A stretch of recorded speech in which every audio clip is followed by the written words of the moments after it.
Hello everyone and welcome to English learning camp.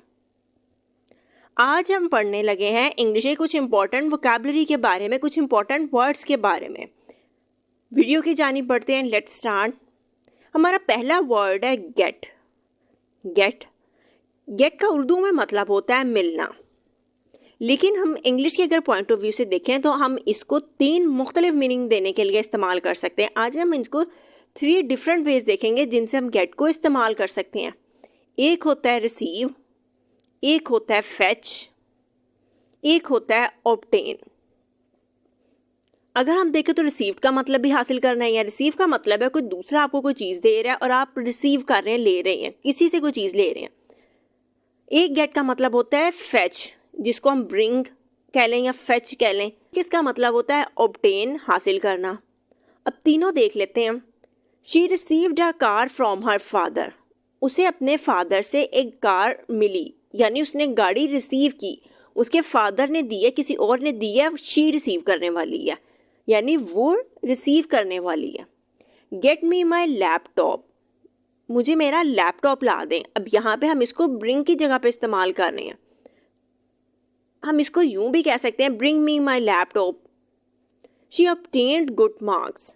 Obtained का यहाँ पे क्या मतलब है, हासिल किए, उसने अच्छे नंबर हासिल किए। तो गेट को 3 मुख्तलिफ तरीक़ों से इस्तेमाल किया जा सकता है जब हम इसको वर्ब की जगह पे इस्तेमाल कर रहे हैं। रिसीव्ड का मीनिंग देने के लिए, ब्रिंग का मीनिंग देने के लिए, या फिर ऑब्टेन के लिए, जिसका उर्दू में मतलब होगा मिलना।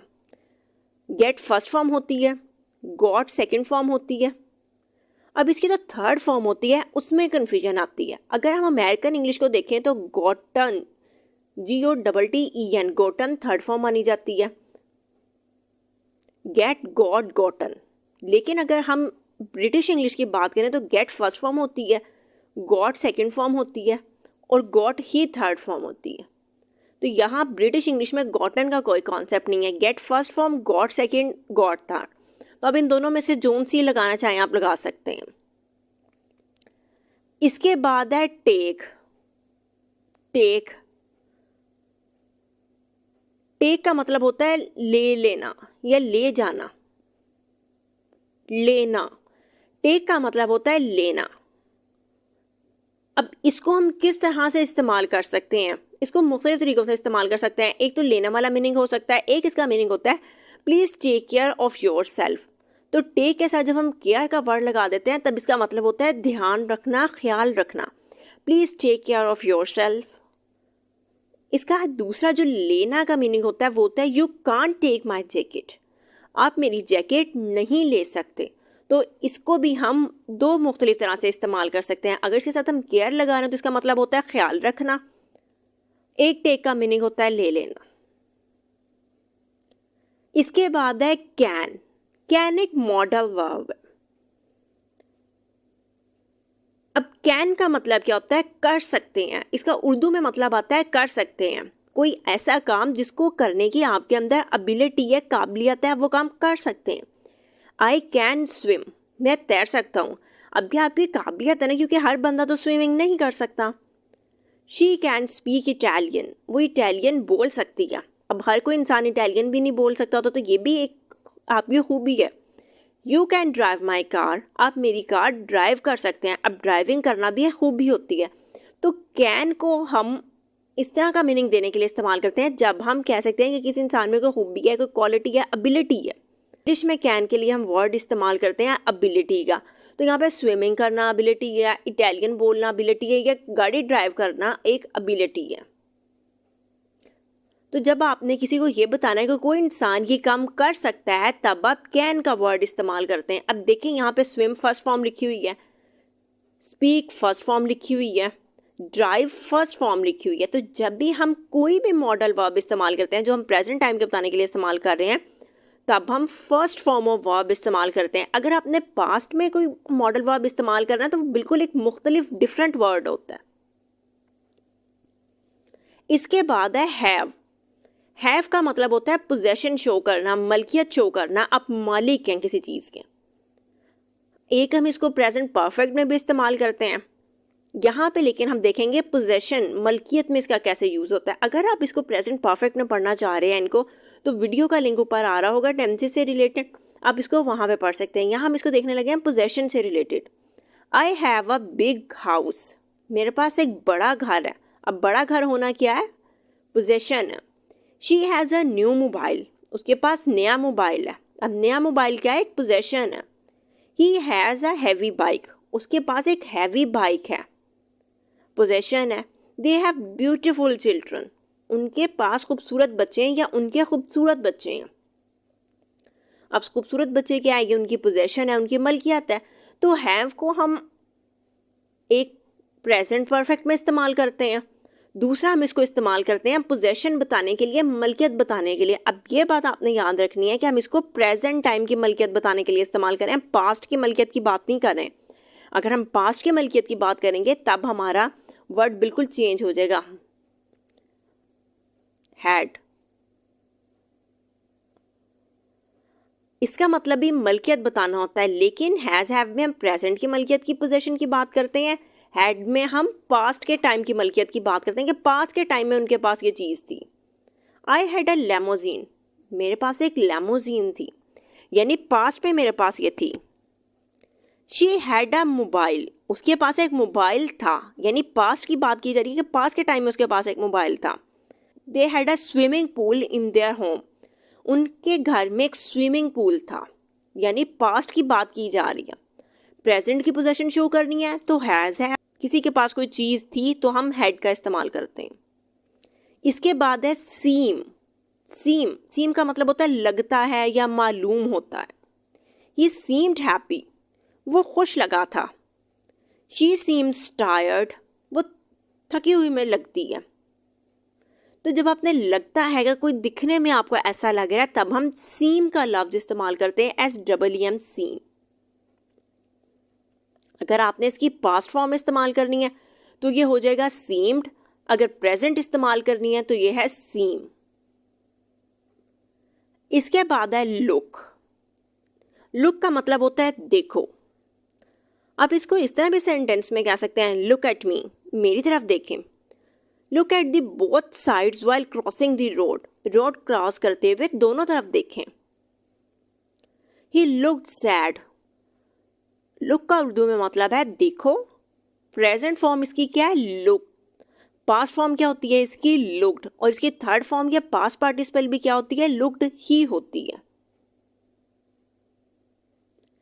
डियर, डियर, डियर का मतलब होता है जुर्रत या हिम्मत। अब यूं भी कह सकते हैं किसी को, अगर आप गुस्से में हैं, हाउ डेयर यू, आपकी हिम्मत कैसे हुई या आपकी जुर्रत कैसे हुई। Don't dare to talk to me like this, मेरे साथ इस तरह बात करने की जुर्रत ना करें। ये डेयर मॉडल वर्ब के तौर पे भी इस्तेमाल किया जाता है। लिसन, लिसन का मतलब होता है सुनना। अब लिसन और हेयर में डिफरेंस ये होता है कि लिसन आप बहुत तवज्जो से सुन रहे होते हैं, हेयर आप तवज्जो से नहीं सुन रहे होते। तो जब आपने ये वाली बात करनी है तवज्जो से सुनने की, अटेंटिव होकर सुनने की, तब लिसन इस्तेमाल करें। यहाँ पे आप हेयर इस्तेमाल नहीं कर सकते, हालांकि दोनों का मतलब सुनना ही होता है, लेकिन इनमें मीनिंग वाइज डिफरेंस होता है। Listen to me what I am saying, मेरी बात सुने जो मैं कह रही हूँ। तो इसका मतलब है गौर से मेरी बात सुने। I am listening to music, मैं म्यूजिक सुन रही हूँ। दूसरी बात, जब भी हम लिसन लिखते हैं ना तो इसके बाद टू लाजमी आता है। अगर हम यूं कहते हैं ना आई एम लिसनिंग म्यूजिक तो ये गलत होता है, यहाँ पे टू लाजमी आना होता है। No one wants to listen to his opinion, कोई उसकी ओपिनियन, ओपिनियन कहते हैं राय को, कोई उसकी राय नहीं सुनना चाहता। तो यहाँ पे भी हमने ओपिनियन, यहाँ पे भी हमने लिसन के बाद टू का वर्ड इस्तेमाल किया, टू की प्रपोजिशन इस्तेमाल की है। तो जब भी आपने किसी को ये कहना है कि तवज्जो से सुने, तब हेयर इस्तेमाल नहीं करना, HEAR वाला यार, आपने यहाँ पे लिसन इस्तेमाल करना है। इसके बाद है विल। विल को हम मुख्तलिफ तरीकों के लिए इस्तेमाल करते हैं, दरख्वास्त देने के लिए, पक्का इरादा जाहिर करने के लिए, फैसला बताने के लिए, कोई पक्का डिसीजन ले लिया उसके लिए। Will you drop me at college, क्या आप मुझे कॉलेज ड्रॉप कर देंगे। रिक्वेस्ट की जा रही है, दरख्वास्त की जा रही है। Will you carry this heavy bag, request की जा रही है कि क्या आप ये हैवी बैग पकड़ लेंगे। I will try my best, मैं अपना बेस्ट दूंगी। तो पक्का इरादा या पक्का फैसला यहाँ पे जाहिर किया जा रहा है। इसके बाद है कम। कम का मतलब होता है आना। She came to my house last month. अब कम फर्स्ट फॉर्म होती है, अब इसकी सेकेंड फॉर्म क्या होगी? केम, CAME, केम। कम, केम, और थर्ड फॉर्म भी इसकी, जिसे हम पास्ट पार्टिसिपल कहते हैं, वो भी कम ही होगी। तो अगर आपने पास्ट फॉर्म इस्तेमाल कर रही है तब केम आएगा, अगर प्रेजेंट इस्तेमाल कर रही है तो कम आएगा, पास्ट पार्टिसिपल या थर्ड फॉर्म इस्तेमाल करनी है तब कम ही आएगा। She came to my house last month. अब गुजरे हुए पास्ट के टाइम की बात करें तो पास्ट फॉर्म इस्तेमाल करेंगे, वो लास्ट मंथ मेरे घर आई थी। प्लीज कम हियर क्विकली, मेहरबानी करके तेजी से यहाँ आए। इसके बाद है ब्रिंग। ब्रिंग का मतलब होता है लाना। I will bring my friend to the party. मैं पार्टी में अपनी दोस्त को लेकर आऊंगी। ब्रिंग फर्स्ट फॉर्म होती है, इसकी सेकेंड फॉर्म क्या होगी? Brought, BROUGHT, brought. Third form भी इसकी ब्रॉट ही होगी। सेकेंड और थर्ड फॉर्म दोनों इसकी ब्रॉट होती हैं। इसको ब्राउट नहीं पढ़ते, ब्रॉट पढ़ते हैं। Bring, brought, brought.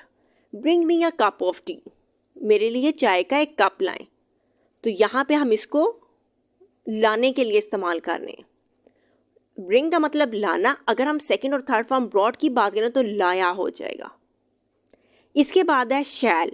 शैल को हम मशवरा या पेशकश करने के लिए इस्तेमाल करते हैं, जैसे what shell I do for you, मैं आपके लिए क्या करूं, मशवरा मांगा जा रहा है।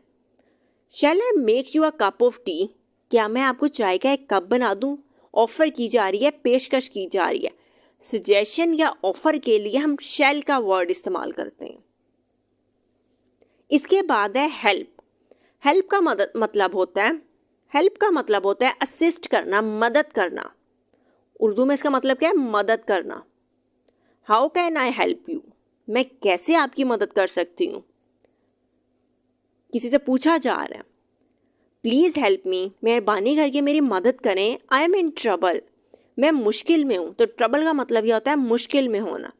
हेल्प फर्स्ट फॉर्म होती है, helped, HELPED, helped second form होती है, और इसकी भी सेकेंड और थर्ड फॉर्म सेम है। हेल्प, हेल्प्ड, हेल्प्ड, सेकेंड भी यही आएगी और थर्ड भी यही आएगी। इसके बाद है थ्रू। अब यहाँ पे आपने इसकी प्रोनाउंसिएशन सही चेक करनी है, ये थ्रू है, थ्रो नहीं है। थ्रू का मतलब होता है के जरिए। She looked through the window, उसने विंडो के जरिए देखा।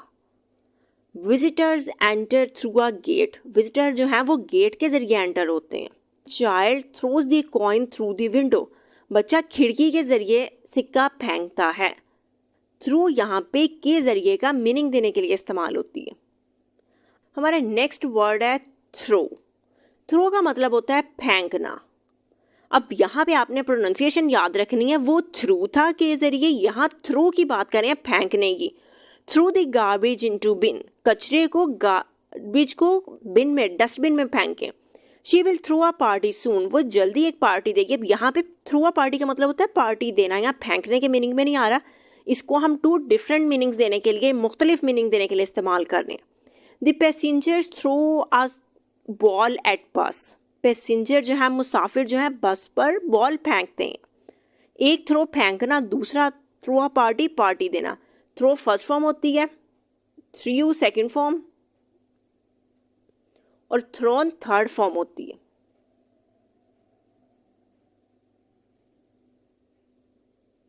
Throw, through, thrown. इसके बाद है नीड का मतलब होता है ज़रूरत। You need to pay attention to your studies, आपको अपनी पढ़ाई पर तवज्जो देने की ज़रूरत है। You need to finish it as soon as possible, आपको इसे जितनी जल्दी मुमकिन हो सके ख़त्म करने की ज़रूरत है।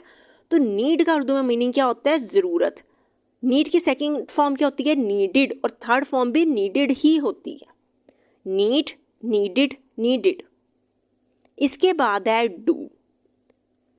डू का मतलब होता है करना। अब आप इसको किस तरह से इस्तेमाल कर सकते हैं? Please do me a favour, मेहरबानी करके मुझे एक फेवर दें। इसको हम डू मी या फेवर, डू आ फेवर किसी को फेवर देने के मीनिंग के लिए भी इस्तेमाल कर सकते हैं। You do not follow me, आप मुझे फॉलो नहीं करते, तो यहाँ पे करना का मीनिंग दिया जा रहा है। अब डू फर्स्ट फॉर्म होती है, डिड सेकंड होती है, डू डिड और डन थर्ड फॉर्म होती है। आई होप आपको ये सारे जो वर्ड्स हैं ये अच्छे से समझ आ गए होंगे। ये वो वाले सारे वर्ड्स हैं जो इंग्लिश में बहुत कॉमनली इस्तेमाल किए जाते हैं, बहुत इस्तेमाल होते हैं, और ये सारे बहुत बेसिक से वर्ड्स हैं। इनमें से कुछ वर्ड्स ऐसे हैं जिनको हम 2 या 2 से ज़्यादा तरीक़ों से भी इस्तेमाल कर सकते हैं। आई होप आपको इनके सारे तरीके अच्छे से समझ आ गए होंगे। वीडियो पसंद आई हो तो please like, share and subscribe. Thank you.